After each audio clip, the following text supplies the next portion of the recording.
Welcome to Saturday versus Sunday. I'm Jeff Dover. With me is John Barbin. Let's talk football. Yeah, we're doing NFL Week 17 picks and previews. Shall I just get going here? Yeah, it's an interesting week. We got games spread out throughout the week, right? We got some on Christmas, on the Saturday, some Sunday. So I guess that factors in here. Who's banged up? Who's on short time? Well, I was thinking about that because we talked about the last episode, the Eagles with Hurts getting concussed, and it would have been really bad if they had a Wednesday or a Thursday game on a short week with that. But thankfully, it's the regular size week. But still don't know what at time of recording. Not sure how he's doing, but yeah. All right, shall I get started here? Sure. All right, KC at Pitt.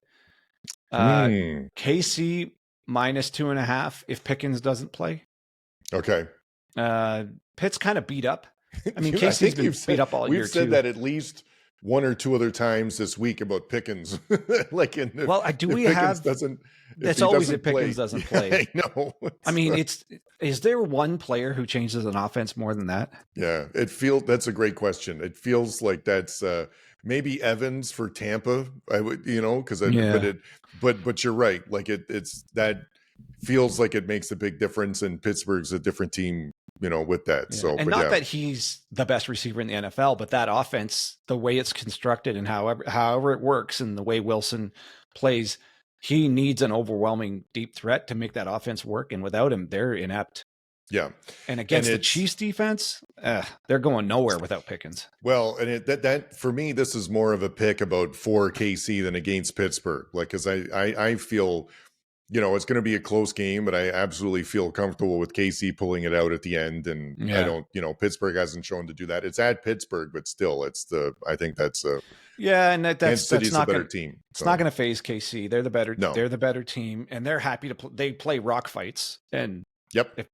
If Pittsburgh thinks they're going to beat KC at a rock fight, good luck. It's not going to work. No, I have heard one commentary that Chris Jones might not be 100%. So, and you've mentioned whether or not, I guess Mahomes looked okay, but if he re-aggravates that ankle, there's right now this team, there is the incentive to get the home field and get the bye. That's really important for rest. But there's also the risk of if he's really not 100% on that ankle, is he like TJ Watt and Highsmith, not a great combo. Whether or not you win this game, those guys are going to be on top of him for some of this game for sure. Right. That's going to be a high likelihood that he's going to suffer some big hits, maybe not an injury, but the risk goes up with that kind of pass rush. Yeah. It's just, we're in a weird phase with KC. They're all there. They win these games, but just hearing that Chris Jones might not be 100%, and then knowing Mahomes' ankle can't feel great, regardless if he can get through games. There's no way he feels 100%. And then you got a team that can, with that good of a pass rush, or at least the two ends.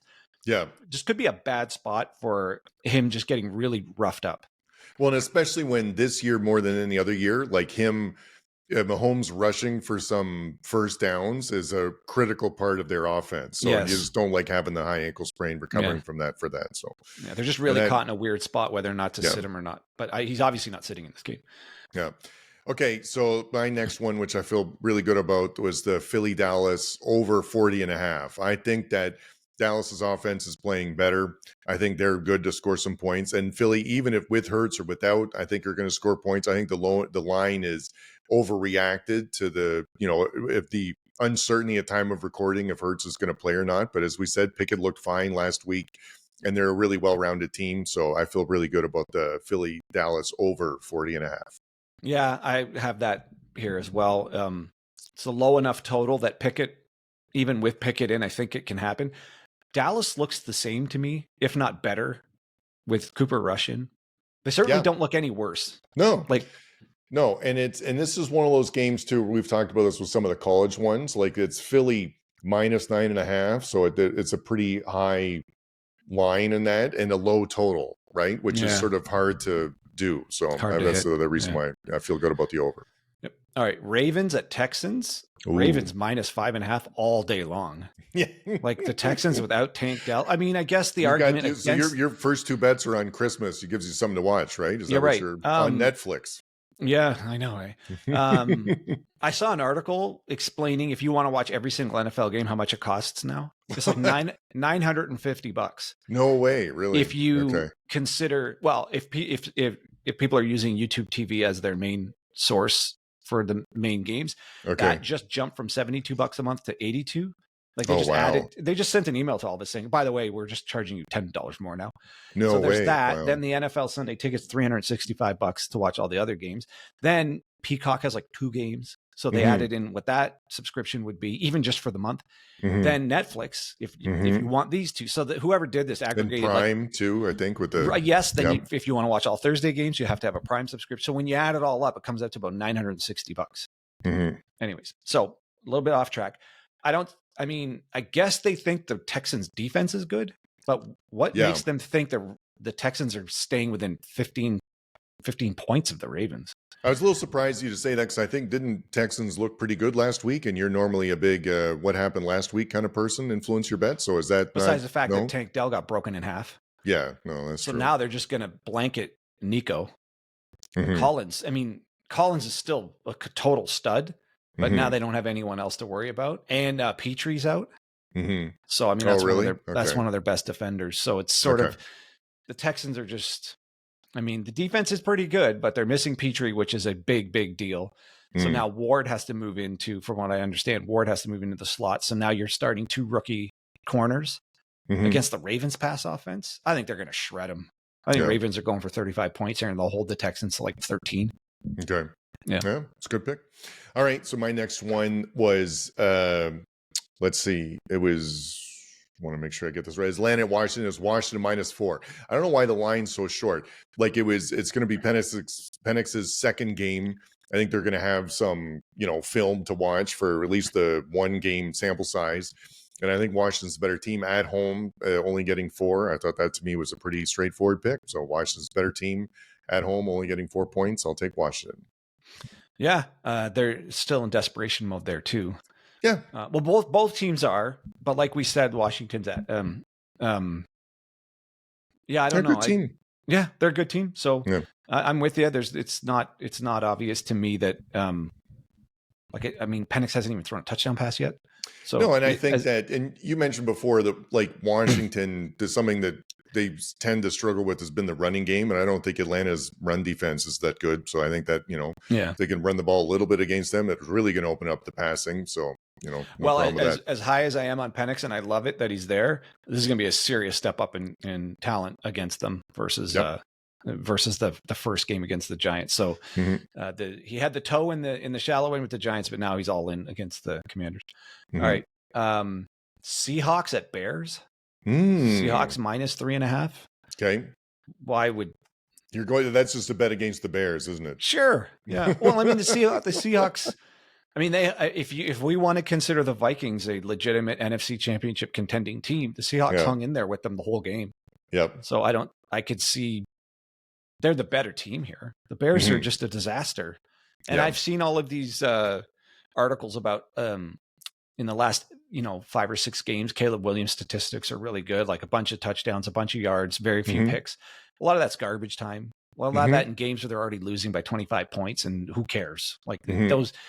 Not a lot of those statistics are meaningful yards, meaningful touchdowns, meaningful anything that they're actually in the game at all. It's kind of over when he's putting up a lot of those points. That's a good point, because that happens with some teams. Once they're out of the playoffs, and then someone has like 1,000-yard receiving thing, like, and it's the other team's just playing prevent defense, and they have no shot. You know what I mean? So there's the meaningful points is a really good point, because they haven't had a lot of those this season. Well, it's another one where there's a desperate team that can still make the playoffs, and a team that's just in disarray here. So I don't understand. Okay, would you expect that line to be bigger? It's just on the road. So like over a field goal on the road, and it's I'm always worried about Seattle. Which Seattle we're going to get if they just try to pass the whole time, and we'll try to. They can't, even with Kenneth Walker back, they're running one-dimensional a little bit. It could be the weather. I'm not sure what it's going to be like Chicago. It's not like Coronado than Chicago in December. So that's right. It's so I but it's like I agree with your pick. The Seattle's a better team. So, and Yeah. it's just over a field goal. So you're right about that. All right, what do you got? Okay, so the next one I had, so almost a similar feel to what you were just talking about, was Detroit at San Francisco. So I've Yeah. got the Detroit minus 3.5. Is almost the All exactly day what long. it's exactly what we're talking about. How with is this not 14 points? I know that was the, so again, it's on the road. It's at San Francisco. It was but it's pretty much a lot of the same stuff we just talked about for the Seattle game, except that the weather in San Fran shouldn't be too bad. And Detroit's just a better team. And I don't know, San Francisco is good for, if they play their A game, this could be competitive. I still think Detroit could win a close game, but we're not sure what game we're going to get from San Francisco. And so, and they have all the running backs are hurt.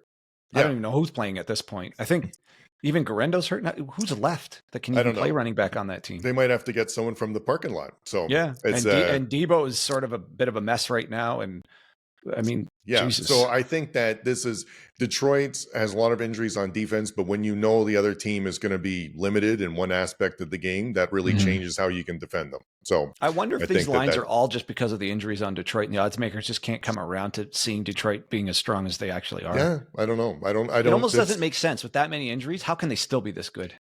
Yeah. No, but it's their offense is that good, and San Francisco's defense is not the defense of the San Fran's in the past. So no, I feel good about that one. And losing Montgomery was bad, but man, Gibbs, he's really good. It's not like he really took much of a step down. The only thing there is the risk of injury with Gibbs just getting that many more carries. This line's moved since I picked it. So I had it at Detroit -4, and now it's -3.5. So people are betting on San Fran. I just can't. I don't understand that even for. I don't understand that to me is. I mean, listen, you've watched all the San Fran games, and you can see. No, I stopped. Actually, didn't watch last week. But you've watched all the games up until last week. Yes. And so you have a good feel for that team more, than the average fan. And there's what would you be betting on, on San Fran at this point, right? So I think. Well, I mean, they're out of the playoffs, so that's gone. Yeah. I don't know if they think, they'll play loose now or something. I don't know. And Moody looks like a disaster and Purdy is, I think, he threw for 300 yards last week, I'm pretty sure. And so he's not, I'm a Purdy fan, and so I don't have a problem with them leaning in the pass game and leaning on him for that. I think he's better than a game manager. I'm fine with that. But as we've talked about before on this quality podcast, is that if you're not a balanced team, you can't win, no matter what, right? So if the running game is going to be that bad, then it's going to be hard for anyone to win like that way. I would really expect that line to be way bigger, but obviously the odds makers have something they're thinking that we don't know about. Right. Okay. Packers at Vikings. Yep. I go over 48.5. Oh man, that's a lot. We're indoors. Okay. Yeah. Both of these teams could score. Both of these teams have been scoring. Yeah. Haven't really seen too many people slowing either team down lately anyways. Yeah. They're both hitting their stride. I think this could be one of the best games of the year if they both show up and they both just go. Yeah, I had it on my list of I want to watch, but wasn't going to bet on it because that seemed like it's a must-watch game. Yeah, but that total is a little high. But you're right.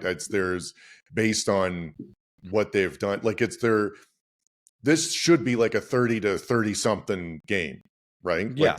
I can't see it going. It'd be really surprising if it was 21-10 or something. So I think you're right about the over.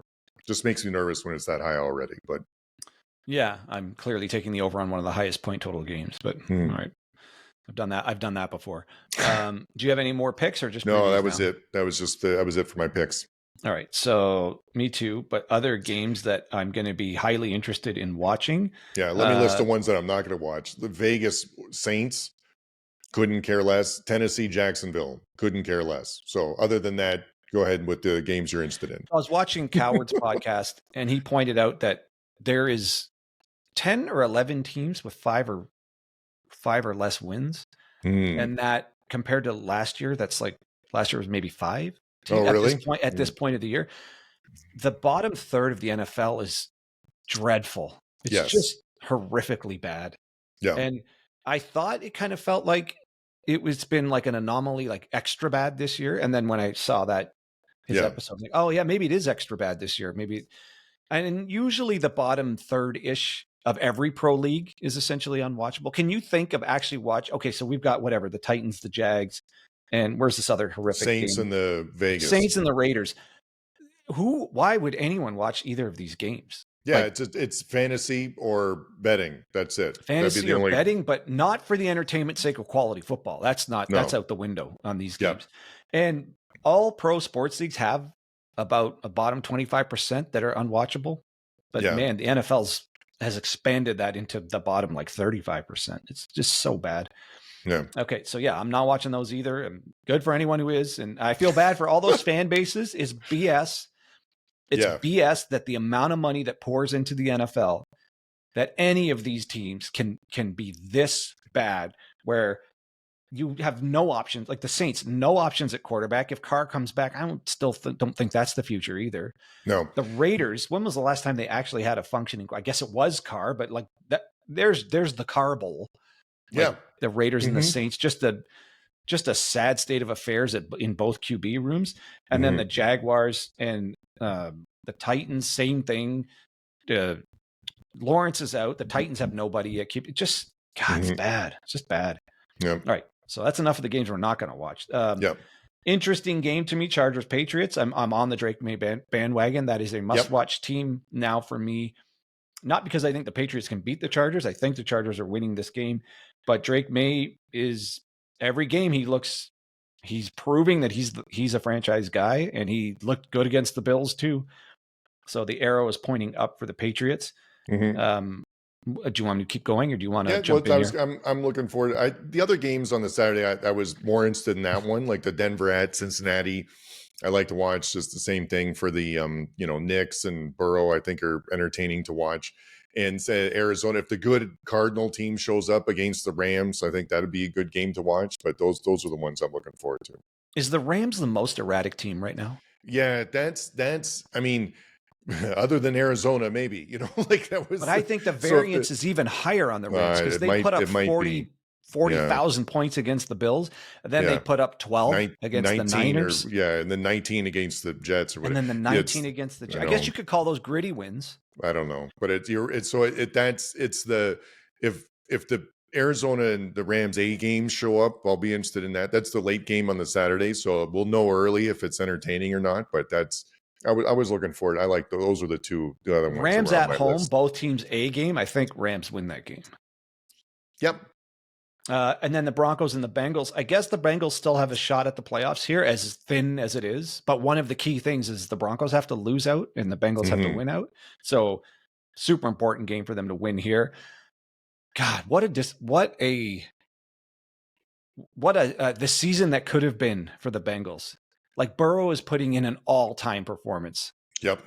And Chase Brown, did you see the stat? He only starting in game 9 of this season. He already has 1,000 yards rushing. Oh man, this guy's it for that. Now they got a running game again, but all of it's too little, too late. It's probably going to turn out to be too little, too late. It'll be a miracle if they make the playoffs. Yeah. And it's not like that solves any problems on their defense. But God, what a disappointing, high potential but lost. And you got Chase. You've got Jamar Chase, who could win the Triple Crown, and Hendrickson, who probably will get the most sacks. It just that doesn't seem to add up. No, you've got what looks like the MVP at QB, a Triple Crown receiver, a running back who's run for 1,000 yards in half the season. Yeah, and you might not make the playoffs. And the sack leader, and you already have 8 losses with all of that. It's just, I guess, it just shows you how horrifically bad the rest of the defense really is. Yeah. Well, that's I think there's been a couple things have not gone their way either. I think they've faced some teams that like later had injuries, and they're not quite the same too. So it's a combination of stuff. They had a bit of a slow start, I feel, but yeah, it's disappointing that they can't wait for next season to start. They want this team to start next season as soon as humanly possible. Yeah. But I'm going to be watching. I can't resist. Can't resist the Bengals. Oh, that's a good game. That's a Denver them. Both teams are going to want to get it. That's great. Others worth watching, I guess, the Bills and the Jets. The Bills are fun to watch, but potentially they can catch the catch the number 1 seed here if they keep pace with the KC Chiefs. And the Jets, that's just a perpetual disaster watch. Let's just see how they're going to lose this one. If that game is close, that'll be super disappointing for Buffalo. Like, that's the game. This is what happened. We talked about in our last episode. Like, Green Bay took it to New Orleans last week, which is what they were supposed to do on paper. They're supposed to beat them by a lot. They did. It was great. If Buffalo messes around with the Jets, then that's going to be disappointing, because you want the team to be peaking at the right time and not like having a bullcrap loss at this point to like you know what I mean? So that's more of like Buffalo I want them to take care of business, because they should against that team at home. I believe it is too, right? Yep. So, another team I can't resist, the Colts at the Giants. Yes. I just can't resist. Richardson's that much fun for no other reason than it's the wild card of a good Richardson game versus a bad Richardson game. You kind of find out pretty quickly what kind of game it's going to be. Yes. Also, off of that ridiculous rushing performance last week, they may be able to stay on that script against the Giants and just sort of march up and down the field without really risking the ball. And I like the fact that he's calling design runs with Richardson and figuring out, well, we can still, we're not going to make this guy a pocket passer, but maybe we're going to lean more into this sort of wing offense where he does a lot of running too. Yeah. No, it's if you were the Colts offensive coordinator, you absolutely start this game like the last one, and you run until they can stop you, So, that's it for me, really, for games Panthers and Bucks. Again, who knows what kind of Bucks team's showing up here? Yeah, I mean, it could be a good game, but I don't. That's not high on my list. But yeah. And then Dolphins, Browns. Who cares? Just completely, utterly uninteresting game. Nope. All right, so that's it for what we got picked for this coming week and what we're going to be focused on. Join us on the channel for our picks of. Should we do a brief? We should have probably started with this, but a brief recap of what happened last week with our picks, or no? I mean, it's not good. I'd rather not. We could leave it out. We really need to redeem ourselves. Some stuff really didn't work out for us last week. Yeah, let's just leave the review out. 2 NFL wins last week. Yeah, it's pretty bad. Yeah, so 2-5. Yeah, it's bad. We've had a couple bad weeks here. We started off strong, but the last couple of weeks have been falling apart. We got to bounce back here, Dover. And we start with some of our picks this week. Was like, I don't understand what they're thinking with this line. These people are crazy. Yeah. Clearly, they know more about it than we do. So. All right. Well, come back to the channel for our preview of the second round of the college football playoffs and just all the bowl games coming up over the next 10 days or so. Mm-hmm. Catch you later.